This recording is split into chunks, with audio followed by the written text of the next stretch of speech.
Aujourd'hui, je vous emmène au cœur de l'Afrique, dans une savane lointaine où le soleil embrase la terre rouge et où les baobabs millénaires murmurent les secrets du monde.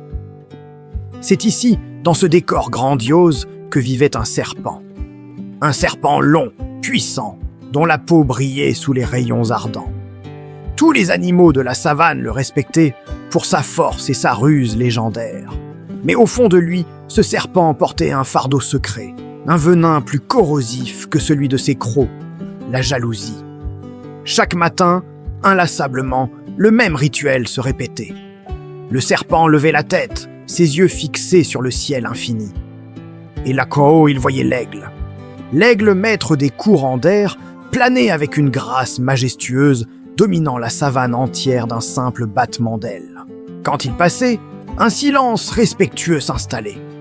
Les gazelles arrêtaient plus leur course, les singes cessaient leur querelle, et même le vent semblait retenir son souffle pour admirer sa liberté. Pendant ce temps, le serpent, lui, restait cloué au sol. Il rampait dans la poussière, son corps épousant chaque creux, chaque racine. Il était une ombre parmi les ombres, invisible, souvent oubliée. Les autres animaux ne levaient pas les yeux pour l'admirer. Ils les baissaient par crainte ou par indifférence. Et cette différence, chaque jour plus insupportable, nourrissait une amertume qui grandissait en lui comme une mauvaise herbe. Son cœur se gonflait de ressentiment. La nuit, au lieu de dormir, il se tordait de colère. « Pourquoi lui et pas moi ?» sifflait-il entre ses dents. Sa voix n'était qu'un murmure empoisonné dans le silence de la brousse. Pourquoi a-t-il le droit de toucher les nuages, de danser avec le vent, alors que moi, je suis condamné à lécher la poussière? Je suis fort, moi aussi. Je suis rusé. En quoi suis-je inférieur? Plus il observait l'aigle, plus son propre corps lui devenait étranger. Il se mit à haïr ses écailles, sa façon de se mouvoir, sa nature même de serpent. Il ne voyait plus la beauté de sa danse silencieuse sur le sable, ni la puissance de son étreinte. Il ne voyait que ce qu'il n'était pas, ce qu'il n'avait pas. Il rêvait d'ailes, de plumes, de hauteur. Il rêvait d'être un autre. Et puis, un jour, la coupe déborda. Consumé par son désir et sa frustration, le serpent prit une décision folle, une décision qui allait changer son destin. Il se hissa sur un rocher, bien en vue de tous, et d'une voix forte qui surprit les animaux alentour, il fit une proclamation solennelle. « Écoutez-moi tous! Assez rampé dans l'ombre! Moi aussi, je volerai, je monterai plus haut que l'aigle, et vous me regarderez tous avec admiration. Je vous prouverai que je ne suis inférieur à personne. » Un silence stupéfait parcourut la savane. Puis, des murmures s'élevèrent. La vieille tortue, sage parmi les sages, sortit lentement sa tête de sa carapace et la secoua avec une infinie tristesse. Le caméléon, maître du camouflage, changea de couleur pour se fondre dans le décor, comme pour ne pas être témoin de la folie qui s'annonçait. Le phacochère grogna que c'était contre nature. Mais le serpent, aveuglé par son orgueil, n'écoutait plus personne. Les avertissements glissaient sur lui comme l'eau sur ses écailles. Sa décision était prise. Déterminé, il se dirigea vers le plus haut arbre de la savane.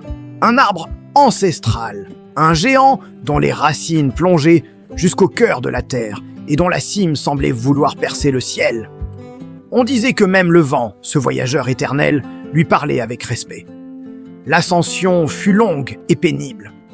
Le serpent s'enroula autour du tronc rugueux, hissant son long corps mètre par mètre, luttant contre la gravité qui le rappelait sans cesse à sa condition. Ses muscles brûlaient, sa peau s'éraflait, mais l'image de l'aigle dans le ciel le poussait à continuer. Enfin, épuisé, il atteignit la plus haute branche. Le monde s'étendait à ses pieds. La savane n'était plus qu'une immense mosaïque de verre et d'ocre. Il était si haut qu'il pouvait presque sentir le souffle des nuages. Il regarda le ciel, ce grand vide bleu qui l'avait tant obsédé. Il n'y avait plus d'obstacle entre lui et son rêve. Il ouvrit grand la gueule, comme pour avaler le ciel tout entier, inspira profondément l'air frais de l'altitude. Et fermant les yeux, il se lança dans le vide. Pendant une fraction de seconde, une seconde magique et irréelle, il crut voler. Le vent siffla à ses oreilles, son corps flotta dans l'immensité. Il sentit l'euphorie de la liberté, la griserie de la temps-hauteur. Il était l'aigle, il était le maître du ciel. Il avait réussi, c'était un instant de triomphe absolu. Mais ce ne fut qu'un instant. Très vite, la réalité le rattrapa brutalement. L'air qui portait l'aigle sans effort refusa de le soutenir. Il n'avait pas d'aile pour fendre le vent, pas de plumes pour planer.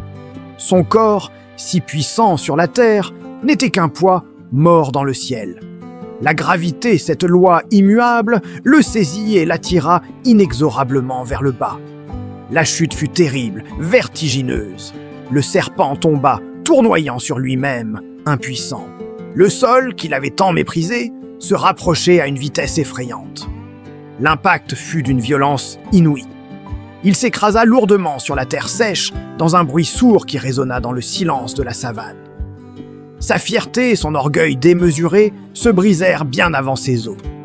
Allongé là, le corps brisé par la douleur, incapable de bouger, le serpent leva péniblement les yeux. Et juste à ce moment, une ombre passa au-dessus de lui. C'était l'aigle. Il décrivait de grands cercles dans le ciel, serein, magnifique. Le serpent s'attendit à des moqueries, à un cri de triomphe de la part de son rival. Mais l'aigle ne se moqua pas. Il descendit un peu, sa voix portant clairement dans l'air calme, et il dit simplement « Chacun est grand quand il reste fidèle à ce qu'il est. Ta force est sur la terre, la mienne est dans le ciel. » Ces mots, simples et sans jugement, frappèrent le serpent plus fort encore que sa chute. Allongé dans la poussière, humilié et blessé, il comprit enfin. Il comprit la vanité de son désir, la folie de sa jalousie.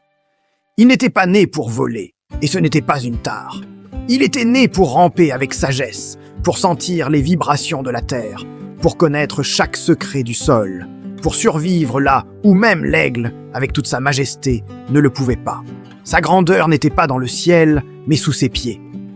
Depuis ce jour, le serpent ne lève plus les yeux vers le ciel avec jalousie. Il regarde le sol devant lui. Il avance avec humilité, conscient de sa propre nature, de sa propre force. Il a appris que la véritable grandeur ne consiste pas à imiter les autres, mais à exceller dans ce que nous sommes. Cette histoire nous rappelle une leçon puissante. Vouloir être quelqu'un d'autre est le plus sûr moyen de se perdre. Comparer sa vie à celle des autres, c'est oublier la valeur unique de son propre chemin. Acceptez qui vous êtes, cultivez vos propres talents. Votre force ne se trouve pas dans les ailes que vous n'avez pas, mais dans la terre que vous êtes seul à connaître.